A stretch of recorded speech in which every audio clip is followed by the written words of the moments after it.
वक्फ board पर पुष्पेंद्र कुलश्रेष्ठ ने क्या कहा, सुनिए। इसलिए अपने बारे में जानने से जरूरी होता है कि जब समाज में कुछ पागल कुत्ते हों, कुछ पागल सुअर घूम रहे हों, तो ये पता रखना चाहिए कि फला का कुत्ता पागल है, ये काटने से 22 इंजेक्शन लगेंगे। ये जानना जरूरी होता है। इसलिए अपने बच्चे से कहते हैं वहां से जाना, वहां पे एक पागल कुत्ता है, वो काट लेगा तो बेटा मैं कुछ नहीं करूंगा, तुम्हें इंजेक्शन लगेंगे। इतनी इंफॉर्मेशन रखने से ही कभी कभी पागल कुत्तों से बचा जाता है। लेकिन हम तो जानेंगे नहीं, हमें तो मुशायरे में वाह वाह वाह वाह क्या बात कही, मुशायरे की एक लाइन समझ में नहीं आई लेकिन ताली बजा रहे हैं शौके में। वक्फ का मतलब क्या है?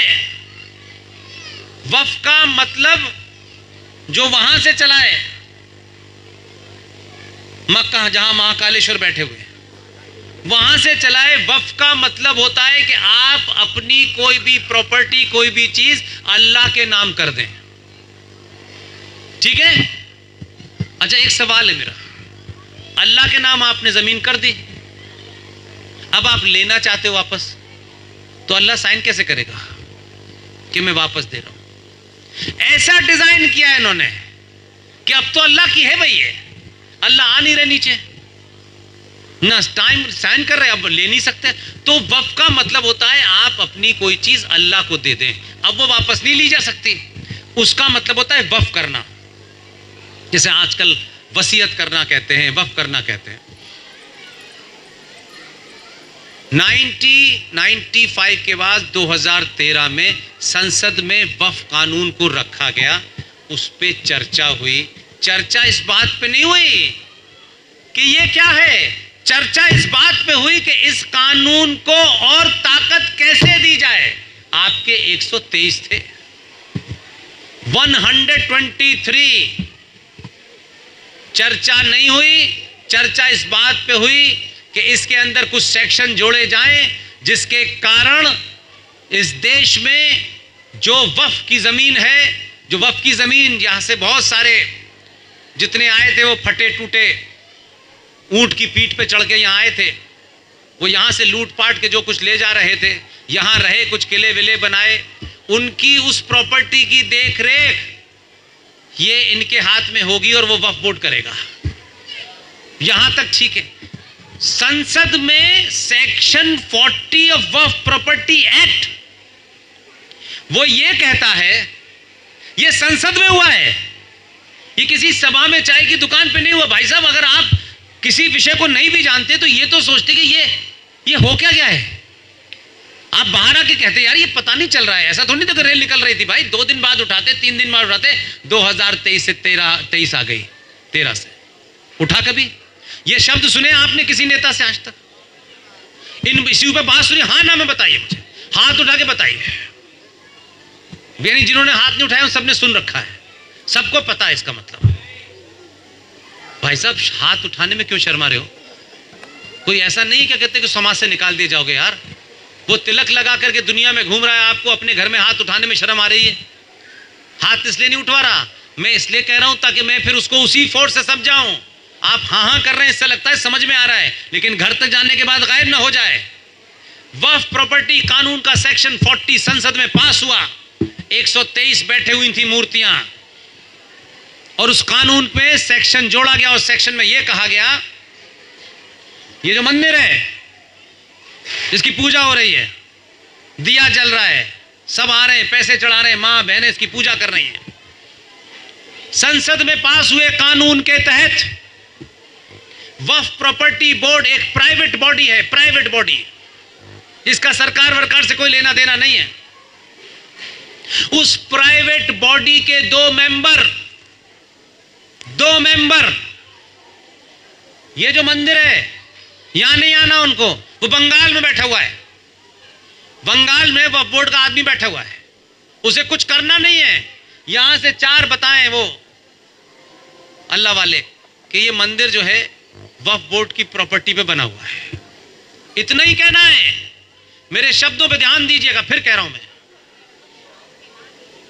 वक्फ बोर्ड के 2 लोगों को, जो सरकारी बॉडी नहीं है, उनको रात में ख्वाब आया और अल्लाह ने कहा कि भाई ये मंदिर जो है ये तो वक्फ की जमीन पे बना हुआ है, तो उनको क्या करना है? ये जो यहां इसके रखरखाव करने वाले बैठे हैं, इनको कुछ नहीं पूछना। वहां जो इमीडिएट थाना यहां लगता है, जिस थाने में ये एरिया आता है, उसके एसएचओ को एक कागज जाएगा, वहीं बैठे बैठे, उसे आना भी नहीं है, बैठे बैठे कागज जाएगा थाने से कि ये मंदिर वक्फ की जमीन पे बना हुआ है। तो यहाँ के पंडित जी, यहाँ के जो उसके संचालक हैं, जो इस कमेटी में शामिल हैं, इनको लगेगा कैसी पागलपने की बातें कर रहे हो भाई। ये यही कहेंगे, एक सामान्य आदमी यही कहेगा, भाई ये तो 100 साल पुराना मंदिर है, हमारे पास इसकी जमीन है, बिजली। आप दुनिया के तर्क देखें, कानून सेक्शन 40 का C पॉइंट या 3 पॉइंट ये कहता है कि वो एसएचओ को जहां एप्लीकेशन देंगे कि ये मंदिर वक्फ की जमीन पे बना है, वो एसएचओ विदिन 24 आवर ही has to come this place. वो यहां आएगा, यहां पूछेगा कि पंडित जी ये वक्फ की जमीन पे बना हुआ है, पंडित जी अपनी पूजा पाठ में बिजी है कई हजार साल से, तो वो अपने कुछ कागज वागज दिखाएंगे। उन्होंने कहा मुझे कागज नहीं देखने, ना मुझे कागज देखने का अधिकार है। 24 घंटे में इस जगह को खाली कर दें, और अगर आपने इसको खाली नहीं की तो संसद में पास किए हुए कानून के तहत आपको मैं इमीडिएटली खड़े हुए घुसपैठिया घोषित करूंगा, इनक्रोचर घोषित करूंगा, और आप नहीं गए तो पुलिस के बल के हिसाब से आपको उठा के यहां बाहर फेंक दूंगा, इस पे ताला लगा दूंगा, इसकी चाबी वक्फ बोर्ड को दे दूंगा।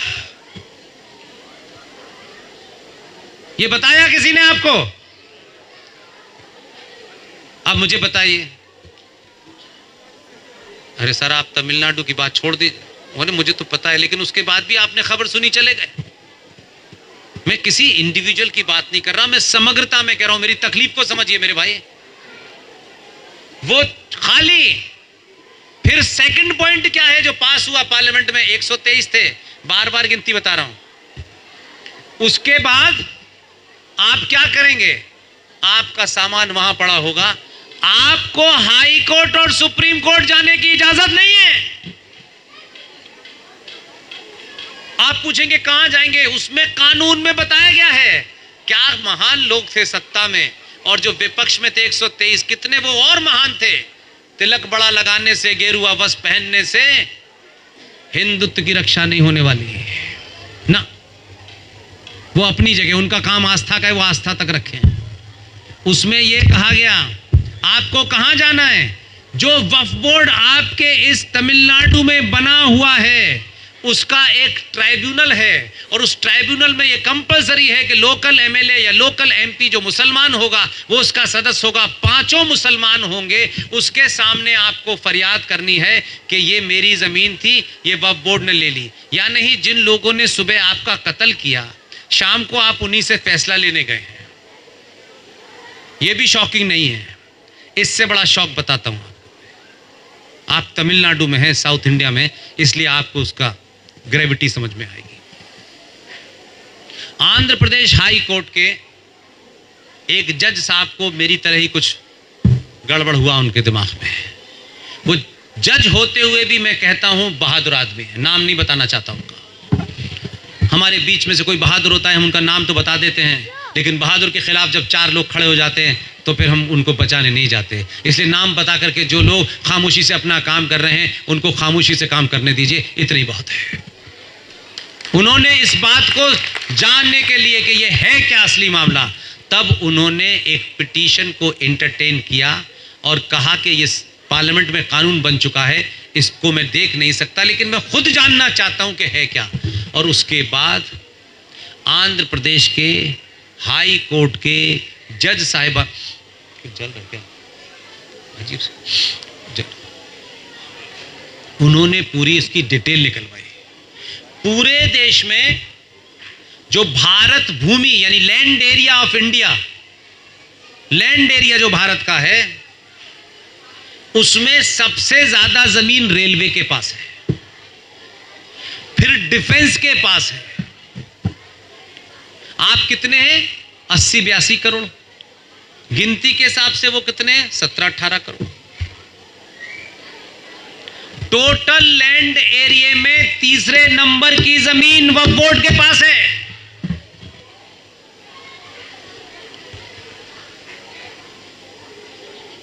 और वक्फ बोर्ड अलग, और जो 22 करोड़ रह रहे हैं वो अलग जमीन पे रह रहे हैं। आप 5वें नंबर पे नहीं है। जोर से कहो भारत माता की जय, कैसा लगेगा? भारत माता की जय कहने से जय हुई? आप बड़ा घर बनाने में शर्मा जी वर्मा जी से बड़ा घर बना रहे हैं, सिंह साहब उससे बड़ा बना रहे हैं, फलाने साहब पर आपस में इसी में लगे रहना मेरे भाई। गया हिला नहीं कोई। और ऐसे ऐसे हैं कि आपके तमिलनाडु की तो ऐसी घटना हुई है कि 2000 साल पहले कोई मंदिर था किसी जगह, ये तमिलनाडु की घटना है। 2000 साल पहले कोई एक मंदिर था। वक्फ बोर्ड वाले ने कहा कि ये तो वक्फ की जमीन है। इस्लाम 1400 साल पहले आया है, वो 2000 साल पहले था। हमारे यहां से कोई बुद्धिजीवी को देखा बोलते हुए? गली गली में 4-4 हिंदू संगठन घूम रहे, बोलते हुए देखा? आज का चंदा बस खत्म।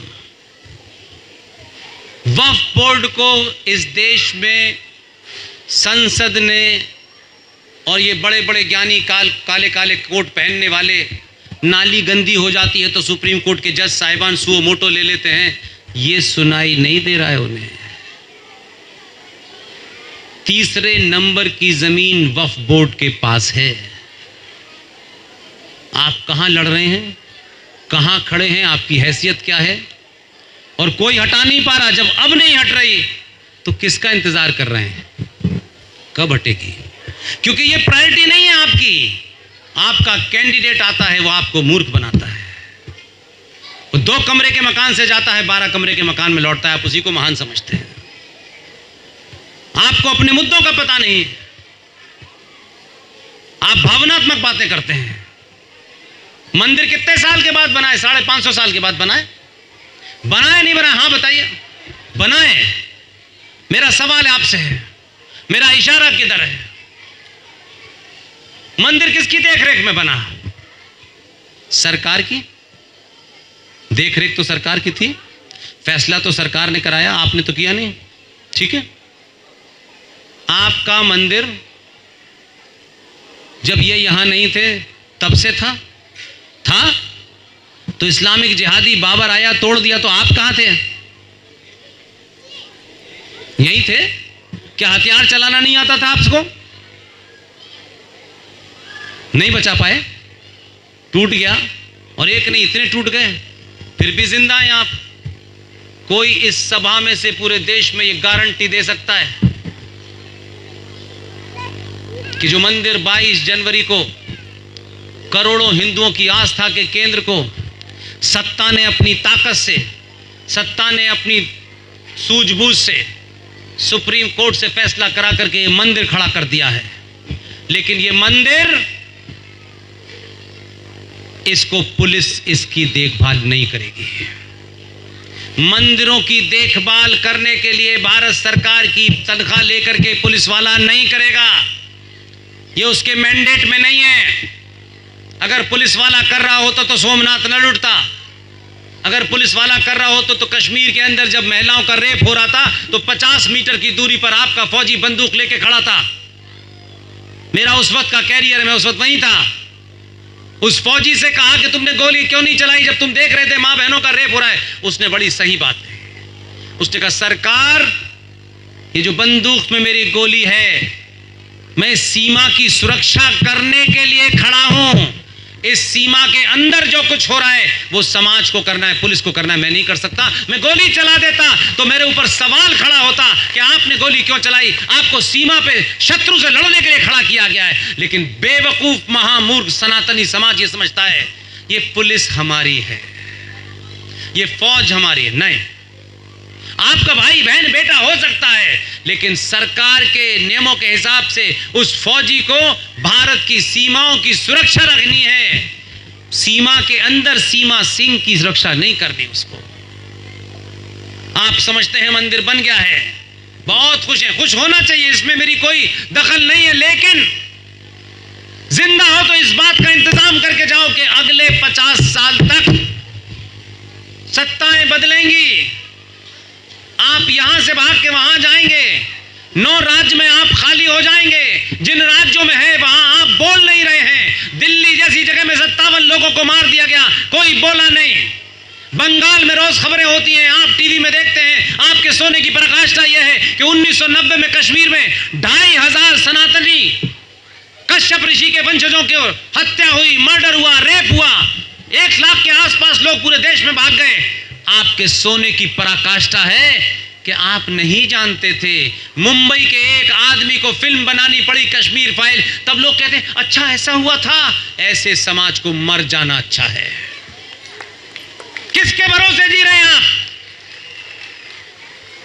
आपको अपनी लड़ाई खुद लड़नी होगी। आपका पड़ोसी आपकी लड़ाई लड़े और आप नहीं लड़ेंगे, यह नहीं होगा।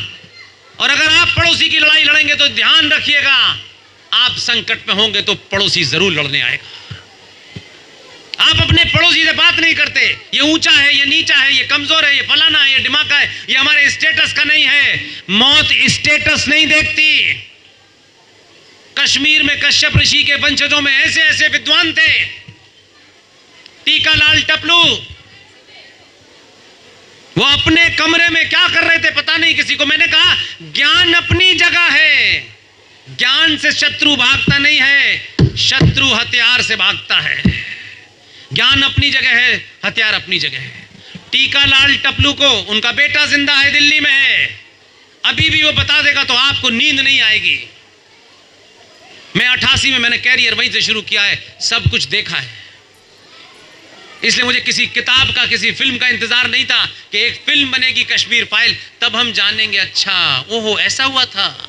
हम कितने मक्कार लोग हैं। फ्रांस में कौन सा फैशन चल रहा है ये हमको मालूम है, क्या लेटेस्ट पेंट आई है ये पता है, लेकिन हम इसलिए नहीं पता करना चाहते कि कश्मीर में कश्यप ऋषि के वंशजों को जब मारा गया, अगर हमें यह पता हो जाएगा तो हो सकता है कि हमारा जमीर, हमारी आत्मा हमसे सवाल पूछे कि जब तुम्हारा भाई का निशंत हत्या हो रही थी, जब एक गिरजा टिक्कू के ऊपर 18 जिहादी मुसलमानों ने रेप किया और रेप करने के बाद उसकी बॉडी को 16 टुकड़ों में आरे की मशीन पे काट दिया, ये आपको अगर पता चल जाएगा तो आपको नींद नहीं आएगी। इसलिए आप कहते हैं मेरी नींद ज्यादा इंपॉर्टेंट है, मैं ये सुनना नहीं चाहता, मेरी नींद में खलल मत डालो। ये आपके साथ होगा, हो रहा है, आप अभी भी जानना नहीं चाहते। हर दिन हो रहा है, हर शहर हो रहा है, आप नहीं जानेंगे क्योंकि ये जानने से क्यों अपनी नींद खराब करनी है। अपने काम से काम रखो। जब मेरे साथ होगा तो मैं चिल्लाऊंगा कि मेरा कोई मदद करने नहीं आए, आपकी मदद करने कोई नहीं आएगा। टीकालाल टपलू को उठा के ले गए, बाहर रखा, उनका बेटा जिंदा है। टीकालाल टपलू को चाकू निकाला, जिंदा आदमी की दोनों आंखें निकाली, उनके बेटे के हाथ पर रख दी। और वो लोग थे, महाज्ञानी लोग थे। कश्यप ऋषि की धरती पर कश्मीरी पंडित बहुत पढ़े लिखे लोग थे, बहुत उच्च कोटि के पढ़े हुए लोग थे। पढ़ाई काम नहीं आई, ज्ञान काम नहीं आया। हथियार का जवाब हथियार देता है, ज्ञान नहीं देता।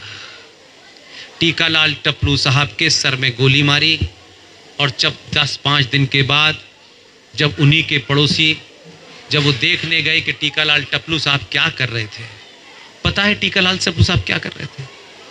टीकालाल टपलू साहब फारसी में, अरबी में लिखे कुरान को ट्रांसलेट कर रहे थे संस्कृत में।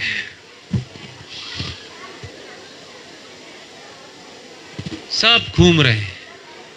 हर बार 23 सितंबर को जंतर मंतर पर पिछले 33 साल से अपना सिर्फ धरना प्रदर्शन करते हैं। सत्ताएं हिंदूवादी आई, बड़े बड़े लोग ज्ञान देने वाले आए।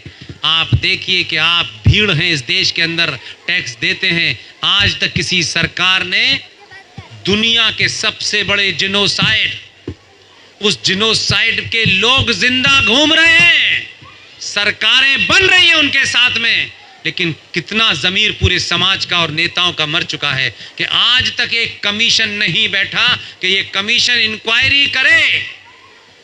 जिन लोगों ने मारा है वो जिंदा हैं, जिन लोगों ने मारा है वो प्रधानमंत्री के ऑफिस में मिलकर बात करते हैं। हम सब चुप बैठे हैं, हमें क्या लेना देना है, हमारे साथ होगा तो हम दूसरों को गाली देंगे, नहीं आएगा, कोई पूछने वाला नहीं है।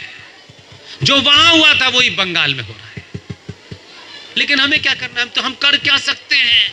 अरे चिल्ला तो सकते हो यार, एक कंकड़ तो फेंक सकते हो, एक कागज बना करके डिस्ट्रिक्ट मजिस्ट्रेट को दे सकते हो कि हम चेन्नई के लोग आपको ये ज्ञापन दे रहे हैं कि आप सत्ता के प्रतिनिधि के यहां उनके नुमाइंदे हैं, आप सत्ता तक बात पहुंचाइए कि बंगाल के अंदर जो हो रहा है उसकी इंक्वायरी होनी चाहिए।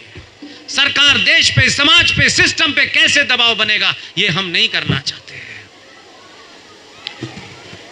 हजारों किलोमीटर दूर पैलेस्टाइन में क्या हो रहा है, सब्जी बेचने वाले अब्दुल को पता है क्या हो रहा है, आपको नहीं पता। आपको क्यों पता होगा?